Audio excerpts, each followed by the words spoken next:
தியானம் என்பது ஏதோ மாய மந்திரம் அல்ல. அது உங்கள் மனதோடு நீங்கள் ஏற்படுத்திக் கொள்ளும் ஒரு ஆழமான நட்பு. பலரும் தியானம் என்றால் எண்ணங்களை ஓடவிடாமல் தடுப்பது என்று தவறாக நினைக்கிறார்கள். ஆனால் உண்மை அதுவல்ல. ஒரு ஆற்றின் கரையில் அமர்ந்து ஓடும் நீரை பார்ப்பது போல உங்கள் எண்ணங்களை வேடிக்கை பார்க்க பழகுவதுதான் தியானம். ஒரு ஆரம்ப நிலை சாதகராக உங்கள் நோக்கம் எண்ணங்களை அழிப்பது அல்ல, மாறாக உங்கள் மனம் எப்படி வேலை செய்கிறது என்ற விழிப்புணர்வை பெறுவதுதான். இதற்கு முதலில் ஒரு அமைதியான இடத்தை தேர்வு செய்யுங்கள். அதிகாலை நேரம், அதாவது பிரம்ம முகூர்த்தம், இதற்கு மிகச் சிறந்தது. ஏனெனில் அப்போது புறச்சூழல் மட்டுமன்றி உங்கள் அகச்சூழலும் அமைதியாக இருக்கும். உடல்நிலை: நேர்த்தியான அமர்வு. தியானத்திற்கு அமரும்போது உடலின் நிலை மிக முக்கியம். நீங்கள் பத்மாசனத்தில்தான் அமர வேண்டும் என்ற கட்டாயமில்லை. ஒரு நாற்காலியில் அமர்ந்தோ அல்லது தரையில் ஒரு விரிப்பின் மீது சாதாரணமாக அமர்ந்தோ தியானம் செய்யலாம். ஆனால் உங்கள் முதுகுத்தண்டு நேராக இருக்க வேண்டும்.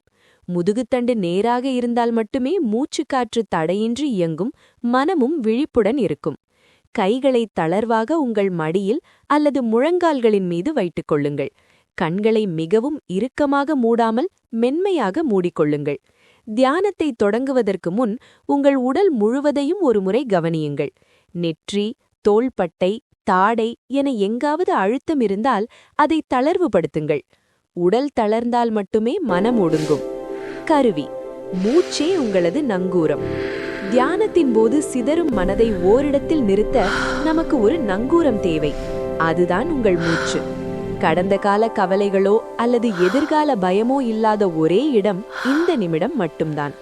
உங்கள் மூச்சு எப்போதும் இந்த நிமிடம் நிகழ்ந்து கொண்டிருக்கிறது. அதனால் உங்கள் கவனத்தை மூச்சின் மீது திருப்புங்கள். மூச்சு உள்ளே செல்வதையும் அது உங்கள் நுரையீரலை நிரப்பி மீண்டும் வெளியேறுவதையும் மட்டும் கவனியுங்கள்.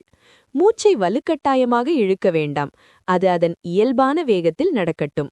உங்கள் கவனம் திசை மாறும்போது கண்டிப்பாக மாறும். அதை உணர்ந்தவுடனேயே சுய பச்சாதாபமோ அல்லது கோபமோ கொள்ளாமல் மென்மையாக உங்கள் கவனத்தை மீண்டும் மூச்சின் மீது கொண்டு வாருங்கள். இந்த திரும்புதலே தியானத்தின் மிகப்பெரிய வெற்றி. பயிற்சி: குரங்கு மனதை கையாளுதல். தியானத்தில் அமரும்போது உங்கள் மனம் ஒரு கிளையிலிருந்து இன்னொரு கிளைக்கு தாவும் குரங்கைப் போல பல எண்ணங்களை உருவாக்கும். அப்போது அந்த எண்ணங்களோடு சண்டையிடாதீர்கள். ஒரு எண்ணம் வரும்போது, சரி, இப்போது நான் ஏதோ யோசிக்கிறேன் என்று அதை ஒரு சாட்சியாக நின்று கவனியுங்கள். மேகங்கள் வானில் வந்து போவது போல எண்ணங்கள் வந்து போகட்டும். நீங்கள் வானமாகவே இருங்கள். ஆரம்பத்தில் தினமும் 5 முதல் 10 நிமிடங்கள் மட்டும் பயிற்சி செய்யுங்கள்.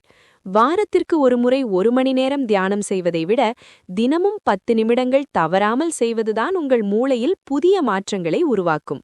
இந்த தொடர்ச்சிதான் தியானத்தின் ரகசியம். நிறைவு: தியானத்தை வாழ்க்கையோடு இணைத்தல். தியானம் என்பது கண்களை மூடி அமர்ந்திருக்கும் அந்த 10 நிமிடங்களோடு முடிந்துவிடுவதல்ல. கண்களை திறந்த பிறகும் அந்த அமைதியை உங்கள் அன்றாட வேலைகளுக்கு கொண்டு செல்ல வேண்டும். தியானம் முடித்ததும் உடனே எழுந்து ஓடாதீர்கள். 1 நிமிடம் அப்படியே அமர்ந்து அந்த அமைதியை அனுபவியுங்கள். அலுவலகத்திலோ அல்லது வீட்டிலோ யாராவது உங்களை கோபப்படுத்தினால் உடனே எதிர்வினை ஆற்றாமல் உங்கள் தியான பயிற்சியை நினைவு கூர்ந்து ஒரு ஆழ்ந்த மூச்சை இழுத்து விடுங்கள். அந்த 1 நொடி இடைவெளிதான் உங்கள் வாழ்க்கையை மாற்றும். தியானம் என்பது ஒரு கலை. அதை கற்றுக்கொள்ள பொறுமையும் நிதானமும் தேவை. உங்களோடு நீங்கள் செலவிடும் இந்த நேரம் உங்கள் வாழ்வின் மிகச்சிறந்த முதலீடாக அமையும்.